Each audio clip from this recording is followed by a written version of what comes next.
This battle is sponsored by Marvel Snap.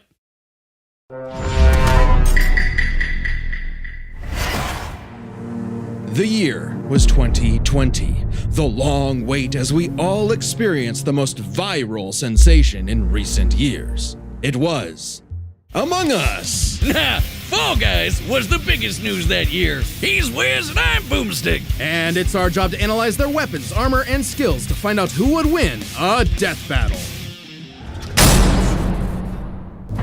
In the lonely dark of space, aboard a malfunctioning vessel, a peculiar crew of bean-shaped astronauts must work together to save their souls from a quiet demise. Tons of stuff could go wrong at any moment, and it's up to these colorful clowns to fix it. Impressive, since their spacesuits don't seem to have any arms. Oh, that's not actually a suit, that's just how they are. Wait, what? Ew, why? More on that later. The tasks they undertake to save their ship require varying degrees of difficulty and skill. It may not take much to reconnect some wires in the cafeteria, but it certainly does to clear asteroids when your ship is moving faster than light. If that's not a suit, then why do they have a cafeteria when they don't have a mouth? At any point, these creatures must draw from medical training, electrical skills, and mechanical know-how. Okay, but it's total chaos, so teamwork is key. They gotta spread out and trust that while they're all swiping cards, they have each other's backs. Right? Well, success is always uncertain, as though fate has placed some external force that stands between this species and their survival. There's an imposter among them! I mean, among us, but not us, though, right, Wiz? Right? For the 9th time, I'm not an imposter. That's just what an imposter would say! They're shape-shifting aliens! They could be anyone! Or any mad scientist in a lab coat!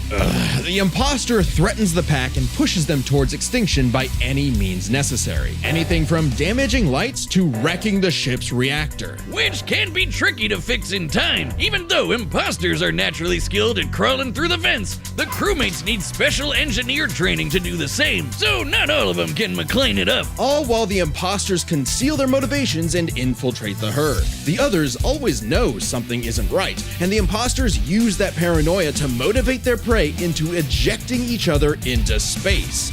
Just for being kinda sus. Yeah, Wiz is the imposter. He does seem to know an awful lot about these aliens. And just to put it out there, it isn't me. That's a good point. Have you ever heard him say sus? No, what do you mean? Knowing a lot is literally my job. I can kill. Oh, my ear canals! Ah, jeez, fix your mic, dummy. I agree with the metal bowling ball. Well, I knew the sussy baka from the start. And again, just to be very clear, it isn't me. Same here. Oh, come on. Anyone could be the imposter, Boomstick. It's completely random. Random starts with R and so does... Oh, I know who it is! It's always the red one! Wait, what? But it isn't me! It isn't me! Oh, right. There's usually 2 imposters. Dear God! The imposters aren't just tricksters. They're also hunters. Bloodhounds tracking and assassinating crewmates when they least expect it. They'll snap their necks, stab them with a knife, shoot them with a desert eagle, or use their frickin' tongues to impale their faces. Oh, God! Right through the visor. They may look like they're wearing spacesuits, but that's not a visor. That is their actual face. Examining their cross-section reveals their insides always match the color of their bodies, and that they are comprised of exactly one large bone, which must mean their ability to walk is entirely muscle-based. Their whole anatomy is one unsolvable mystery. Ew! They've got human toes, buff arms for no reason, and can stretch like Mr. Fantastic? What are these freaky things? No one knows. They don't even exist within the same realm of mortality as you or I. Even if one of them is killed or ejected into the lifeless void of space, they return as a ghost, invisible, incorporeal, unable to communicate with the living, but nonetheless still among us. Even beyond death, they can plot the demise of other crew. Or become guardian angels for the living by literally shielding them. That's gotta be one tough shield, cause remember that Desert Eagle they holster? Apparently, that thing also fires a laser that can rip apart whole planets. Good God! To split this planet apart like that would need over 10 non-million tons of TNT! A number so incomprehensible you'd have to multiply 1 billion by 1 billion. Twice. More than enough to annihilate Earth over 160 million times. Which seems like overkill for the, space vampires they were fighting. Right, the crew has crossed over with a variety of other universes. Fortnite, Vampire Survivors, Space Warlord Organ Trading Simulator, the classics. Including this Henry Stickmin guy. Apparently he's a kleptomaniac with a surprisingly wide and wacky arsenal all the crew can have. Desert Eagle-eyed crewmates will find Henry's weapons throughout the ship, like a banana bomb, a teleporter, a ninja star, and a magic pencil that can bring drawings to life. These creepy Teletubbies can sketch whatever they want into existence, and they're suddenly everywhere I look now. Where's these little trash can people are freaking me out. In a strange way, all of this makes sense for this fascinating species. In the face of insurmountable odds, something inside tells them to band together no matter what, to use all the tools available and try to survive again and again. On a ship, on strange planets, anywhere they may be, in spite of anything that may be going on in the world. They either fix what's broken or face certain doom. But no matter what, they do it together. Together! Yeah! Ooh! Hey y'all, this is Chad. If you don't know, I voice Boomstick. Here at 1 p.m. Central today, Sam and I are going to be playing some Fall Guys and maybe some Among Us live here on the Death Battle channel and on Twitch. Hang out, have some fun, and who knows, if you guys enjoy it, maybe we'll do some more gameplay streams in the future. Hope to see you there. Thanks.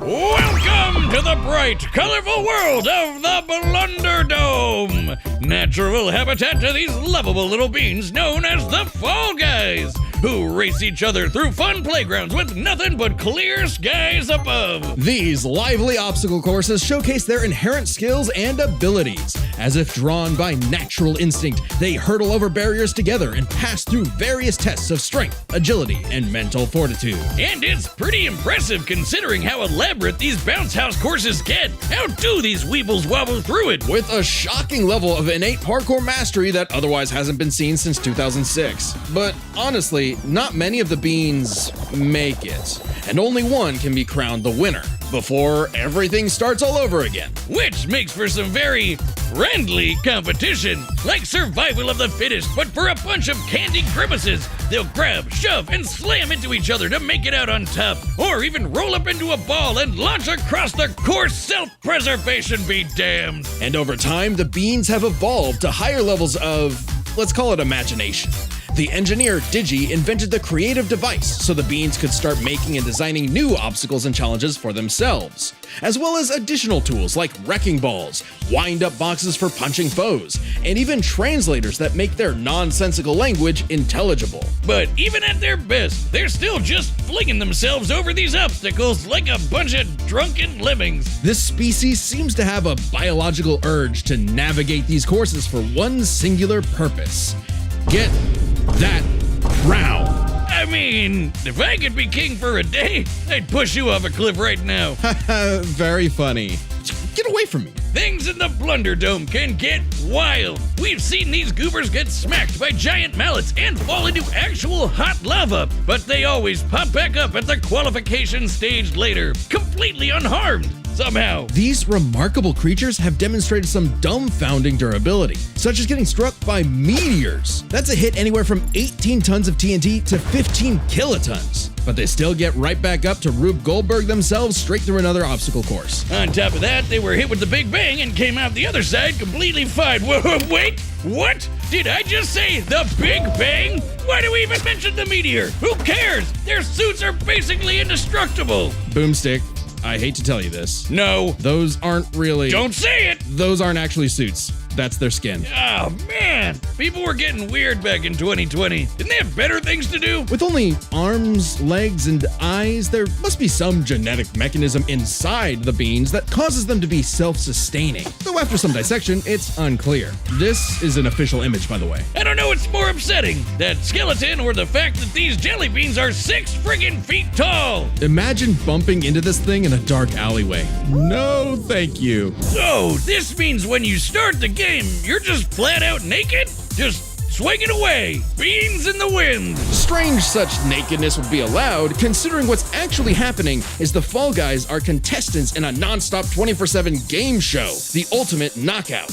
Yeah, that's what's actually happening here. So what might be misconstrued as some sort of migration cycle is really a brutal, never-ending gauntlet that takes advantage of their tunnel vision. So it's like the Truman Show mixed with Wipeout and Naked and Afraid. What happened to them being just colorful cartoon beans? And they survive to keep playing the game no matter what. The game makers have said that when the beans fall to their death, they feel a moment of displacement, serenity, zen-like detachment from all worldly and physical bonds. Then they pop back onto the podium to celebrate their achievements. That's an official quote. They've also said they're strong enough to rip someone in half and can stretch their bodies so far they pass beyond the observable universe. Oh god, the Twitter feats. Oh yeah! January 18th, 2022, 9:14 a.m. The Fall Guy stretched so far he exited the universe as we know it, and then he kept going. Speaking of universes, the Fall Guys have seen dozens of guest stars from other stories and have learned from their cultures, like flying around in the TARDIS of Doctor Who fame,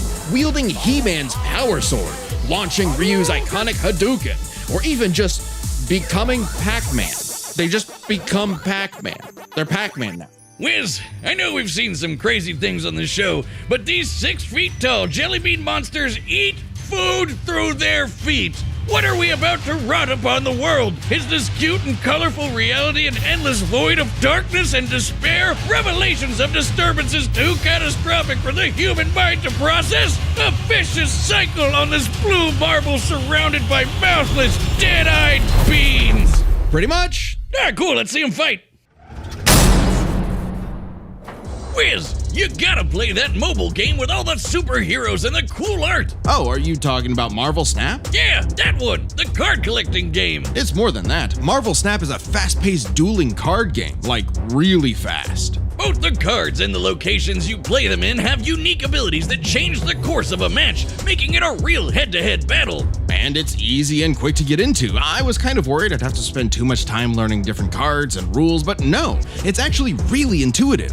And look at that 3D art, so cool! There's hundreds of cards and thousands of art variants, and they add new cards each week. Plus, they just opened something all new, the Vault, with all kinds of exclusive goodies.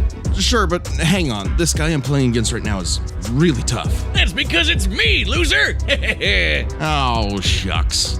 Download the Marvel Snap app now, available on the App Store, Google Play, and Steam. Or visit marvelsnap.com to learn more.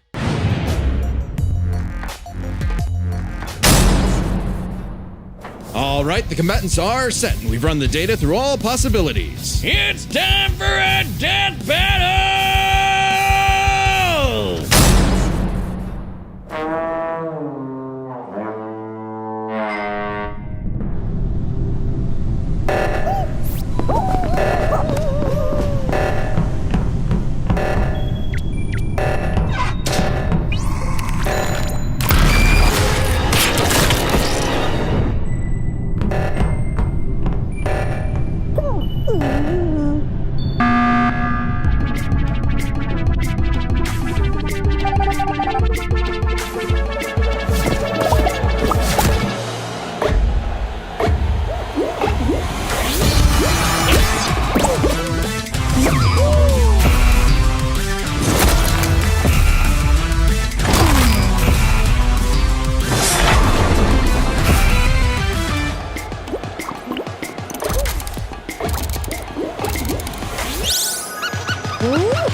next episode. This is my new favorite show. Move over, chimp crazy. We broke this down into 3 categories: offense, defense, and the bizarre. Let's start with offense. I mean, the bogus Among Us could blow up planets, not to mention moving faster than light to hit all those planets in one shot. It's kinda out there, but no Fall Guy has ever done anything like that. The crewmates clearly get the edge in offense. Though that impressive power matters less when we look at defense. It's crazy how much damage the Fall Guys can walk off. They survived anything their course threw at them, took hits from meteors, and most importantly, survived the Big Bang. You know, the explosion that blew the whole frickin' universe into existence? Easy edge for the bumbling beans. We can even go a step further. Both of these creatures have demonstrated various forms of invulnerability and death negation, like how the Fall Guys could always pop back up for another round, or how the crewmates became ghosts when they die. However, only the Fall Guys had a viable counter. Only the Fall Guys could ensure that their foe stays dead. Pac-Man, they can become Pac-Man, who, you know, eats ghosts. Brilliant. Which leads us to the truly bizarre stuff about both of these beanie freaks. They could both stretch their bodies to absurd lengths, but only the Fall Guys stretch beyond the observable universe in a matter of minutes. In fact, if we take these posting times literally, that would mean the Fall Guys can stretch at speeds over a quadrillion times faster than light. I don't know, Wiz. That feels like a bit of a stretch. Wink.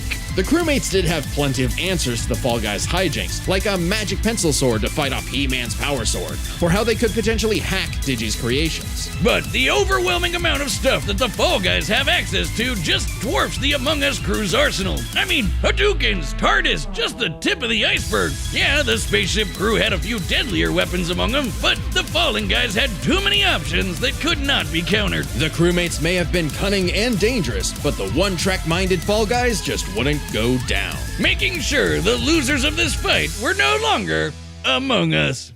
Oh no, we never found the second imposter! Ah, damn it, I knew that stupid robot was sus! Sigh. So embarrassing. The winner is the Fall Guys.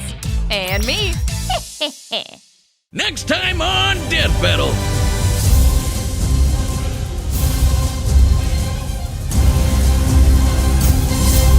Subscribe and join as a member to see more Death Battle. Thanks for watching. Hope you enjoyed the episode, but the battle's not over because Sam and I are going head to head in Fall Guys, maybe some Among Us, live on the Death Battle YouTube channel right now and Twitch. Hope to see you there.